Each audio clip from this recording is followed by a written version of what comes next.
Il était 3 heures du matin quand la notification a surgi sur mon téléphone. Je m'en souviens précisément, parce que je fixais le plafond de ma chambre, écoutant les craquements discrets de cette vieille maison de Levallois-Perret, les tuyaux qui gémissaient comme des articulations fatiguées après une longue journée de métro. Ces nuits blanches étaient devenues mon rituel. Je ressassais les conversations, les silences, me demandant comment j'étais passée de fille aimante à distributeur automatique familial. Mon portable a vibré. 10 800 €. Croisière de luxe MSC Grandiosa, départ de Marseille vers les Calanques. J'ai cru à une arnaque, un piratage depuis l'étranger.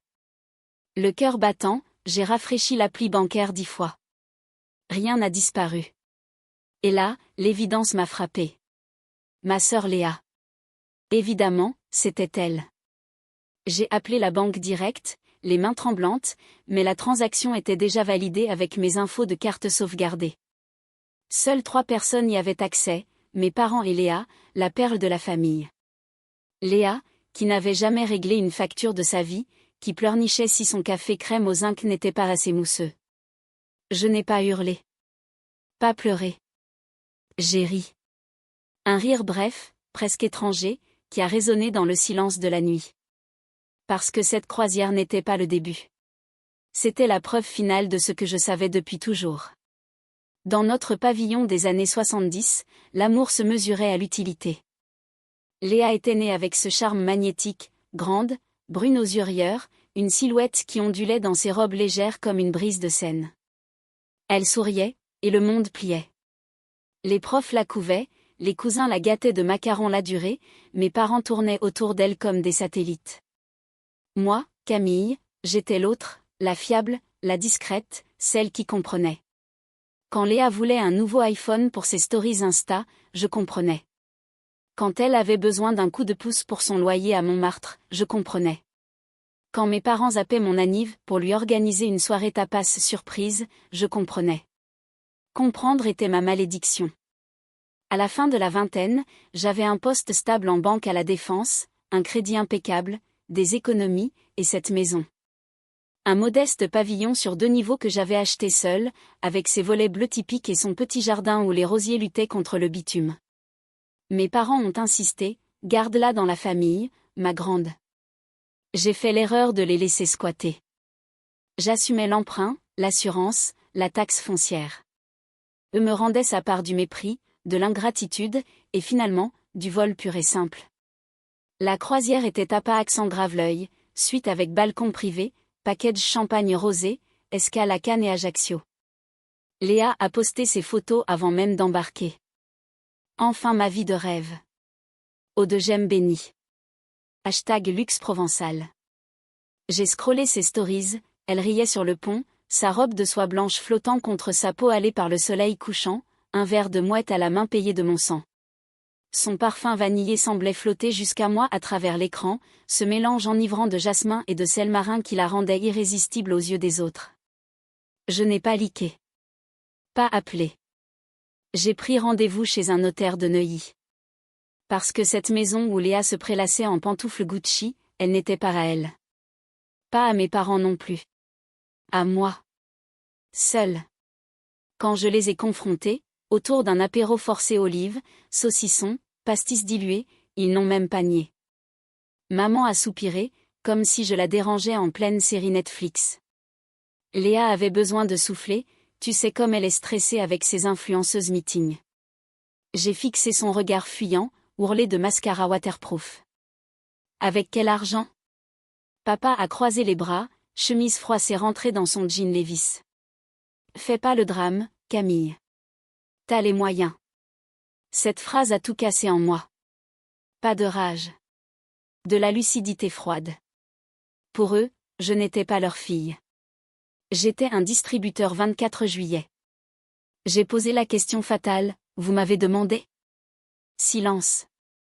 Puis Léa a levé les yeux au ciel, lèvres glossy pétillantes. J'allais te le dire, t'es trop coincé. Détends-toi un peu, porte une jupe fluide, vis. Coincé? Pour 10 800 € de trahison? J'ai hoché la tête. Ok. Profite bien de ton voyage. Ils ont cru m'avoir eu. Ils ignoraient que j'avais déjà lancé la vente. Un acheteur cash, sans condition, venu d'un couple de bobos lyonnais. Je n'ai rien dit. J'ai emballé mes affaires en douce, fringues dans des cartons, courrier redirigé vers une boîte postale à Puteaux, mot de passe changé, crédit gelé. J'ai vu Léa rentrer de croisière, radieuse, encore imprégnée d'iode et de crème solaire Nuxe, vantant les couchers de soleil sur la rade de Toulon, les dîners privés où le sommelier l'appelait Mademoiselle avec un clin d'œil complice. Je souriais, écoutais. La vengeance mûrit dans le calme, comme un bon vin de Bordeaux. Le jour de la signature était un mardi pluvieux. Maman mijotait une blanquette dans la cuisine carrelée des années 80, fredonnant un air de zaz, inconsciente que son petit monde s'effritait. La sonnette a retenti. Papa a ouvert, mine renfrognée. Oui.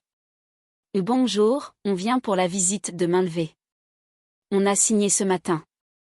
Maman a lâché sa cuillère dans l'évier. Léa a ri, nerveuse. C'est une blague. J'ai avancé, voix ferme. Non. J'ai vendu la maison. La pièce a explosé. Cris, explications réclamées, larmes théâtrales de Léa, mascara coulant en traînées noires sur ses joues poudrées. Tu peux pas faire ça, hurla-t-elle.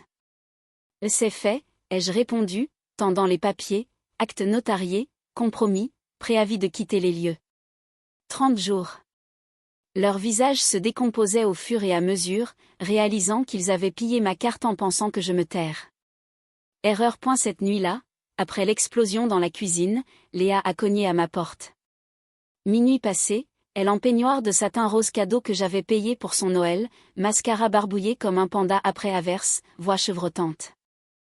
Camille, s'il te plaît. J'ai pas réfléchi. On est famille, non? Ses yeux imploraient, brillant sous la lumière tamisée du couloir, son parfum sucré un nuage de YSL libre mêlé à des larmes salées envahissant l'air confiné. Je l'ai regardée, cette sœur qui ne m'avait jamais défendue, jamais partagé une miette de son festin d'attention. Tu as arrêté d'être ma famille quand t'as utilisé mon nom comme une carte Visa illimitée, ai-je dit, calme comme un lac gelé. Elle a reculé, bouche entr'ouverte, sans un mot de plus. La porte s'est refermée avec un clic définitif. Les jours suivants ont été un cirque. Téléphone qui sonnait non-stop. Pas Léa, les parents, en boucle. Rappelle-nous, ma puce. C'est allé trop loin. Trop loin. Comme si piquer 10 800 € était un oubli de baguette chez le boulanger. J'ai laissé sonner, puis bloqué les numéros. Silence radio. Mais ils ont débarqué sans prévenir, un soir de crachin fin novembre, devant mon nouveau studio à Clichy. Hall d'immeuble beige et impersonnel, odeur de pizza réchauffée et de tabac froid. Maman semblait rapetissée, son twin set Chanel usé pendant sur ses épaules voûtées, plus de cette assurance de bourgeoise de banlieue.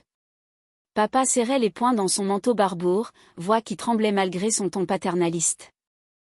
Tu nous as humiliés, Camille. J'ai souri légèrement, adossé au chambranle. Non. Vous vous êtes humilié vous-même. Léa se tenait en retrait, bras croisés sur sa veste en cuir slim qui moulait ses formes avec une nonchalance calculée, ongles manucurés rouges sans tapotant son iPhone. Toujours cette aura de reine déchue, cheveux cascadant en boucles humides de pluie, lèvres pincées en une moue boudeuse. T'as tout gâché, a-t-elle craché. Tu te rends compte comment les gens nous regardent maintenant? Comme des adultes obligés de payer leurs propres factures, ai-je rétorqué, croisant les bras à mon tour. Silence pesant, rompu seulement par le tic-tac d'une horloge lointaine. Puis maman a craqué. Pas des larmes discrètes, des sanglots laids, paniqués, le visage ravagé, fond de teint qui coulait en rigole. On n'a nulle part où aller. On a tout donné pour vous deux. Quelque chose s'est serré dans ma poitrine. Pas de la culpabilité. De la reconnaissance amère. Ils n'avaient rien donné. Ils avaient tout pris de moi seul. Je n'ai pas vendu à cause de la croisière, ai-je expliqué, voix posée comme un huissier. J'ai vendu parce que vous pensiez pouvoir continuer éternellement. Léa a ricané, rejetant la tête en arrière, son rire aigu résonnant comme un éclat de verre. C'était que du fric. J'ai ri à mon tour, doucement. Drôle, hein? Parce que t'en as jamais gagné un centime. Son visage a viré au cramoisi, veine saillante sur son cou gracile. Pour la première fois, quelqu'un l'avait dit à voix haute, dans ce hall anonyme qui puait l'indifférence collective. Ils sont repartis bredouille, sans excuse, sans pouvoir. Pas de câlin réparateur, juste le bruit de leurs pas claquant sur le carrelage mouillé. Et là, le karma a pris son service. Léa a tenté la solo 2 mois. Ça a tenu le temps d'un métro bondé. Ses potes l'ont zappé dès qu'elle n'a plus payé les apéros Saumur à Pigalle ou les virées shopping aux Galeries Lafayette. Son mec, un pseudo-influenceur tatoué, s'est éclipsé quand elle a réclamé un loyer pour son studio haussmannien. Son réseau ? Évaporé sans ses brunchs Insta perfect, ses robes vaporeuses qui dansaient sous les néons des rooftops parisiens. Les amis luxe aiment l'argent luxe, point. Mes parents ont rapetissé vite fait, un T2 HLM à Aubervilliers, sans chambre d'amis, sans fierté. Ils ont colporté leur version auprès des tantes de province, Camille est cruelle, égoïste, ingrate. Mais la vérité suinte comme un café filtre. Les questions ont fusé, pourquoi la maison était juste à son nom ? La carte, c'était la sienne ? Pourquoi Léa avait besoin de son fric ? Le récit s'est fissuré. Et une fois entamé, il s'est écroulé comme un soufflet raté. Un soir d'hiver, des semaines plus tard, mon tel a sonné. Numéro inconnu. La voix de Léa, basse, traînante, vidée de son éclat habituel. Camille. J'ai besoin d'aide. Je sirotais un thé fumant sur mon canapé IKEA, vu sur les lumières clignotantes de la ligne 13. Pourquoi ? Les dettes. Carte, prêt. Je pensais m'en sortir. J'ai failli rire. Presque. Et tu m'as utilisé comme béquille, maintenant tu pédales seul. Silence. Puis un murmure, j'ai peur. Je l'ai cru. La peur ne réécrit pas l'histoire. Pas d'argent, ai-je dit. Mais un conseil. Elle a reniflé. Lequel ? Apprends à vivre sans piller. Elle a raccroché. Dernier mot. Mais ce n'était que le début de sa chute libre, 1 an s'est écoulé depuis ce dernier appel de Léa. Ma vie s'est muée en havre paisible, sans drame, sans SOS déguisé en on s'aime toujours. J'ai voyagé à mes conditions, pas de suite à 10 800 €, mais un petit Airbnb niçois face à la promenade des Anglais, où les vagues murmuraient des secrets à la plage de Galets. J'investissais, un compte épargne qui grossissait comme une pâte à brioche, des actions en vin bordelais qui pétillaient de promesses. Et surtout, je dormais. Sans shaker mon appli bancaire à 3 heures du mat, sans ce nœud au ventre des nuits levalloisiennes. J'ai déménagé dans un studio cosy à Puteaux, avec balcon fleuri de géranium et vue sur la Seine qui scintillait au coucher. Fini les pantoufles Gucci squattées, fini les apéros empoisonnés. J'ai repris le yoga en ligne, ceux avec des profs azuréens en leggings fluides, et j'ai même testé la thalasso à Cannes, pas en suite privée, mais en journée bien-être, l'eau tiède caressant la peau comme un amant discret, effluve d'algues et d'eucalyptus apaisant les cicatrices invisibles. Mon armoire s'est remplie de robes linon vaporeuses, celles qui dansent sur les cuisses au gré d'une brise marine, sans ostentation, juste pour le plaisir de se sentir vivante, libre. Les rumeurs filtraient via les tantes de province, ces chaînes à ragots infatigables. Léa galérait, serveuse occasionnelle dans un café de Pigalle, ongles rongés au lieu de manucure, robe vintage d'Emmaüs flottant sur sa silhouette amaigrie. Plus de mecs tatoués, plus de rooftop, juste des fins de mois à compter les pourboires, son parfum YSL remplacé par un spray discount qui s'évaporait trop vite. Mes parents ? En T2 aubervilinois, papa scrollant Pôle emploi sur son vieux PC, maman tricotant des écharpes pour le marché aux puces, leur fierté fondue comme un camembert trop cuit. Ils colportaient encore, Camille nous a trahis. Mais les questions persistaient, et la maison, hein ? La carte ? La vérité percolait, goutte à goutte, comme un expresso serré. Un après-midi ensoleillé, un SMS de maman a atterri. Cours, nu. On aurait dû te protéger. Pardon. Pas d'excuses tordues, pas de chantage affectif. Juste des mots. Je n'ai pas répondu. Certaines excuses se suffisent à elles-mêmes dans le silence, comme un bon millésime qui mûrit en cave. Les gens me demandent parfois des collègues de la défense, une voisine curieuse au marché si je regrette. Vendre le pavillon. Couper les ponts. Laisser Léa pédaler dans le vide. Non. Parce qu'un amour qui n'existe que quand on sert à quelque chose, ce n'est pas de l'amour. C'est du crédit renouvelable. Ils ont pris ma carte pour une croisière MSC somptueuse, pensant que j'avalerais encore. Ils n'ont jamais imaginé que je vendrais le sol sous leurs pieds. Mais la reconstruction, c'était plus que ça. Un matin, lors d'une balade sur la croisette escarpin compensé crissant sur le sable, vent salé emmêlant mes cheveux en vagues folles, j'ai croisé un regard. Pas conquérant, juste complice, un inconnu en chemise linon ouverte sur un torse allé, un sourire en coin comme une invitation muette à la légèreté. Pas d'histoire, juste l'instant, son parfum boisé se mêlant aux embruns, nos ombres s'effleurant sur le trottoir animé. Pour la première fois, je n'étais pas l'utile, mais désirable pour moi-même, dans cette robe blanche qui soulignait la courbe de mes épaules sous le soleil azuré. Un point pourtant, un soir de retour à Puteaux, une enveloppe anonyme a glissé sous ma porte. Une photo jaunie, nous gamines, main dans la main au jardin du Luxembourg, riant aux éclats devant un camion de glace. Au dos, une écriture tremblante, souviens-toi qui on était. Mon cœur s'est pincé. Pas de nostalgie larmoyante, mais un doute diffus. Et si le pardon avait un prix? Léa avait-elle touché le fond pour de bon? Et si? Cette enveloppe anonyme m'a trotté dans la tête des jours durant, comme un refrain entêtant de Barbara dans un cabaret enfumé. J'ai rangé la photo dans un tiroir, mais le doute s'infiltrait, insidieux, comme l'humidité des sous-sols parisiens après averse. Était-ce maman, en manque d'affection? Léa, jouant la carte nostalgie pour mieux frapper? Ou pire, un inconnu avec un agenda tordu? Je me suis replongée dans mon boulot à la Défense, tableau Excel, calls avec des clients suisses, mais les nuits s'allongeaient, hantées par des souvenirs, nos rires d'enfance au Luxembourg, avant que l'amour ne devienne transaction. Puis, un vendredi soir pluvieux, alors que je slalomais dans les ruelles de Belleville, néon clignotant des kebabs, odeur de tagine et de jasmin fané, mon téléphone a vibré. Numéro masqué. Camille, c'est Léa. Faut qu'on parle. Maintenant. Bistrot Le Chat Noir, en bas de la colline. Sa voix, rauque, cassée, sans trace de son ancienne arrogance. J'ai hésité, pouce figé sur l'écran mouillé. Puis curiosité l'a emporté. J'y suis allée, un paire Burberry battant contre mes cuisses gainées d'un jean slim noir, escarpin claquant sur le pavé glissant. Le bistrot était un antre clandestin, mur tapissé de velours rouge usé, lumière tamisée où les ombres dansaient comme des fantômes. Léa était là, au fond, silhouette affaissée sur un tabouret, veste en cuir craquelée sur un top en soie froissée qui épousait ses formes amaigries avec une vulnérabilité calculée. Ses cheveux, autrefois cascades lustrées, pendaient en mèches humides, un parfum bon marché vanille synthétique et tabac froid flottait autour d'elle, mêlé à la vapeur des frites et du vin rouge.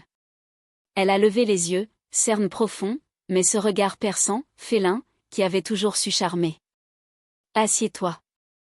Un verre? J'ai commandé un pastis sec, m'installant face à elle, jambes croisées, sentant la tension crépiter comme un câble sous haute tension. Quoi, encore des dettes, ai-je lancé, ironique. Elle a secoué la tête, lèvres tremblantes soulignées d'un gloss écaillé. Pire. J'ai fouillé les vieux papiers d'Aubervilliers. Papa et maman, ils nous ont menti. Surtout. Elle a glissé une liasse jaunie sur la table collante, contrat notarié, relevé bancaire datant des années 90. La maison de Levallois? Elle venait d'un héritage de grand-père. À toi. Seulement à toi. Eux l'ont squatté, on refait des prêts à ton nom sans te dire. Et la croisière? C'était pas un caprice. Ils m'ont poussé à la prendre pour couvrir leurs dettes de jeu. À Anguien. Mon sang s'est glacé. Les pièces s'emboîtaient, les absences mystérieuses de papa les soirs de semaine, les soirées poker entre potes bidons, les regards fuyants de maman quand je payais les factures. J'étais en train de dire qu'ils m'ont volé depuis le berceau, ai-je murmuré, voix basse, poing serré sous la table. Léa a hoché la tête, un éclat de larmes perlant sur ses cils. J'étais leur marionnette. La fille dorée, pour détourner l'attention. Mais quand t'as vendu, tout a éclaté. Ils m'ont jeté dehors il y a une semaine. J'habite un squat à Ménilmontant, Camille. Un vrai. Pour la première fois, je l'ai vu nu, sans armure de luxe, juste une sœur brisée, épaules voûtées, sa silhouette ondulante désormais fragile sous la soie tendue, souffle court comme si chaque mot lui coûtait un souffle vital. Quelque chose a vacillé en moi, pas pitié, mais une fissure dans le mur de glace. Pourquoi tu me dis ça maintenant? Elle a agrippé mon poignet, ongles courts enfoncés dans ma peau, chaleur moite de sa paume contre la mienne. Parce que j'ai trouvé pire. Une lettre de grand-père, cachée. Ils savaient pour leur vice. Il t'a laissé plus que la maison, un coffre à la banque, à ton nom. Des actions, de l'or. Des dizaines de milliers. Mais ils veulent te traîner en justice pour abus de confiance sur la vente. La salle a tourné. Des dizaines de milliers? Un coffre secret? Et eux, prêts à me salir pour le garder. Léa s'est penchée, son parfum entêtant envahissant mon espace, voit un murmure pressant, aide-moi à les arrêter. Ensemble. J'ai retiré ma main, cœur cognant. Ensemble? Après tout? Mais avant que je réponde, la porte du bistrot s'est ouverte en grinçant. Des silhouettes familières, papa et maman, visage fermé, parapluie dégoulinant. On savait que tu viendrais, à lâcher papa, ton glacial. Ils avaient tendu un piège. Et Léa, la porte du chat noir a claqué comme un couperet. Papa et maman ont avancé, parapluie goûtant sur le plancher ciré, visage taillé à la serpe sous les néons vacillants. Papa, chemise Oxford trempée collant à son torse bedonnant, a pointé un doigt accusateur. T'as cru qu'on te laisserait tout piller, Camille? La maison, le coffre. Tout nous revient. Maman, twinset déformée par l'humidité, a opiné, yeux rougis mais durs, on a sacrifié pour vous. Léa s'est figée, pâle comme un linge, son top de soie soudain transparent sous la sueur froide, révélant la fragilité de ses clavicules saillantes. C'était pas un piège, je te jure. J'ai voulu te prévenir, a-t-elle balbutié, voix brisée, agrippant la table comme une naufragée. Mais papa a ricané, amer, ferme-la, Léa. T'es juste la gamine qui a foiré sa croisière. La vérité a éclaté, elle n'était pas complice totale, juste manipulée une fois de plus, leur pion pour me piéger avec des demi-vérités. J'ai bondi, cœur tonnant comme un RER en pleine vitesse. Le coffre? L'héritage de grand-père? Vous l'avez su tout du long? J'ai sorti mon téléphone, enregistrant tous leurs aveux suintais comme un aveu de flicaille. Les dettes de jeu à Anguien, les prêts frauduleux à mon nom. Vous m'avez volé avant même que je sache compter. La salle s'est tue, le patron a murmuré, sortez, y a du grabuge. On s'est retrouvés dehors, sous la pluie battante de Belleville, cris noyés dans le déluge, parfums familiaux Chanel pour elle, tabac pour lui, vanille cheap pour Léa se mêlant en une bouillie toxique. Le lendemain, j'ai foncé chez le notaire de Neuilly. Bureau haussmannien lambrissé, odeur de cire et de vieux parchemin. Le coffre, réel. 85 000 € en actions SNCF, hors numismatique, une lettre de grand-père jauni, pour Camille, la sage. Pas pour les joueurs. Mes parents ont débarqué une heure plus tard, avocats en toque sur les talons, menaçant un procès pour trahison familiale. Mais les preuves enregistrement, contrats falsifiés découverts dans leurs papiers ont tout balayé. Le notaire, impassible, l'héritage est clair. Et les fraudes? Poursuivables. Léa, seule dans un coin, a craqué pour de bon. Sanglots rauques, mascara ruisselant entraîné sur ses joues creuses, sa veste en cuir pendant comme une mue abandonnée. Pardon, Camille. J'étais leur pantin. La croisière, c'était leur idée pour me faire taire sur les dettes.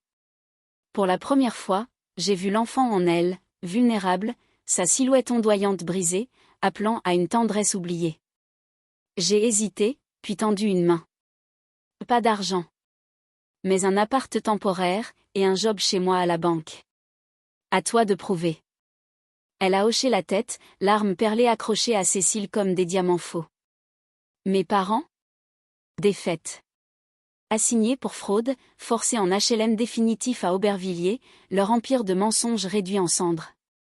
Pas de cri de victoire, juste un regard froid échangé au seuil du bureau. La croisière vous a coûté le monde que vous pensiez posséder. Ils sont partis, dos voûté, sans un mot. 6 mois plus tard, j'errais sur la plage de l'Estac près de Marseille vague léchant les galets, en brin salé caressant ma robe linon blanche qui flottait contre ma peau hâlée, libre. Léa bossait dur, caissière à la Défense, ongles courts, rire timide lors de nos cafés crème partagés. Pas de réconciliation totale, les cicatrices saignent encore, mais un début. J'investissais l'héritage, un appart azuréen, des vignes en Provence. Et je dormais, profondément, sous un ciel étoilé sans nuages familiaux. La revanche n'est pas un cri. C'est un silence qui résonne. Ils ont pris ma carte pour 10 800 € de luxe volé. J'ai repris ma vie, mon sol, mon âme. Pour la première fois, je n'étais plus utile. J'étais entière. Et ça, c'était le vrai trésor.